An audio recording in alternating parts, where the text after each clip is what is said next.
Good morning, everyone. It's 10:24. This is To The Point with me, Patrick Christie's, and Mercy Muroki on GB News. We're live on your TV, online and radio this morning. Yes, now, J.K. Rowling has tweeted her praise for a women's rights protester who, quote, did not drop her flag as she stood up against rowdy trans activists in Manchester.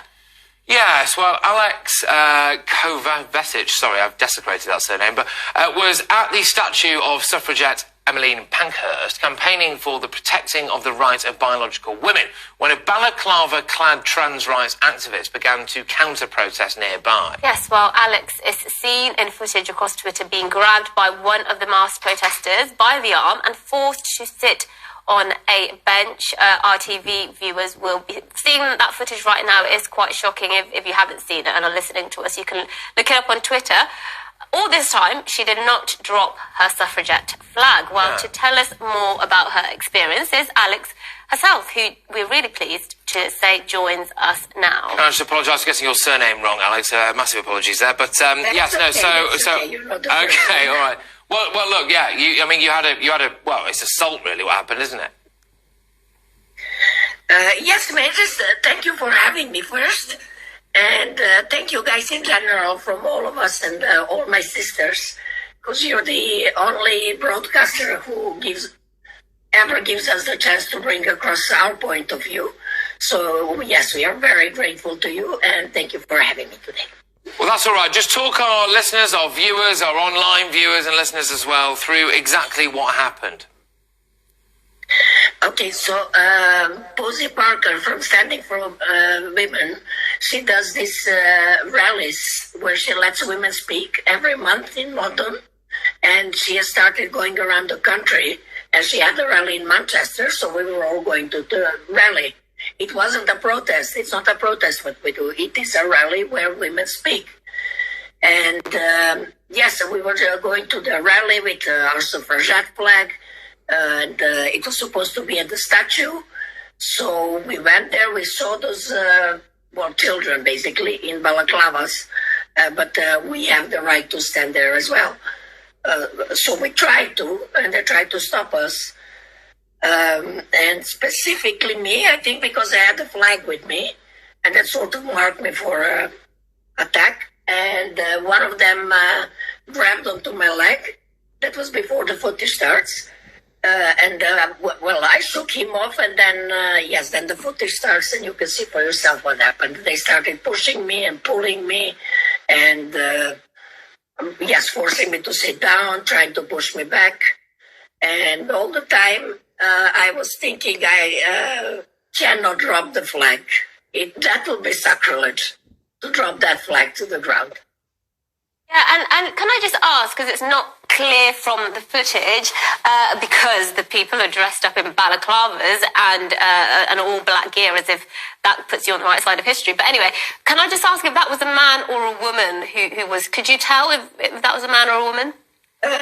I could tell that the one specifically that you see the most in the footage, that was a man, because I have touched him, on his chest. And there were no boobs there. But there was a girl. One of them was a girl who also took my arm or something.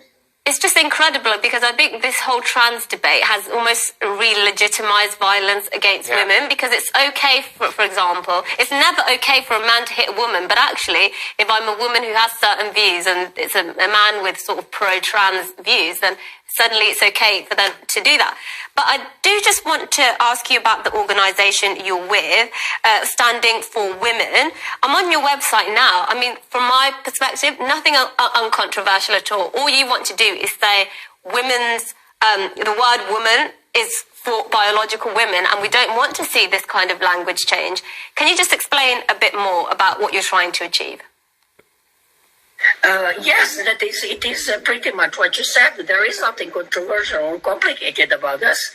We are just women who have noticed how women's rights are being slowly eroded in a very, in a way that is very difficult to counter, because it's all done under cover of inclusion and diversity, and also we are being shut down. We are not allowed to speak, more or less. Women are getting dismissed from women are losing their jobs over saying literally that a woman is an adult human female, which is apparently a hate crime now. And this is outrageous. Standing for Women and Kelly J. King has that one very simple, clear message. Women is an adult human female, and we need to hold on to that because that is important in many different contexts, in rape refugees, in domestic violence, help for women, in hospitals, in toilets, in changing rooms. There is a reason we have those single-sex spaces because we need them. And we don't want men in there, and that should not be controversial. No, exactly. And you stood near a statue of Emmeline Pankhurst, who was born in Moss Side in Manchester, right? Now, for anyone who knows Moss Side in Manchester, it's an exceptionally working-class area, to say the least. And she obviously campaigned for the suffragettes, which was women's rights. She also specifically campaigned for them to get the right to vote. And so I would argue, and I'm intrigued to get your view on this, that anyone who is protesting against that is against women, the working class and democracy. Can I just add to that, actually, because one of the critiques that was levelled against you was that Emmeline Pankhurst wasn't campaigning for all women, she was campaigning for wealthier white women. So that's the critique that people were levelling against you. So what would you say to that? Well, that was 100 years ago. The world was a different place back then. It's about the principle, because it's about what she fought for. The classist thing was not that much alive back then.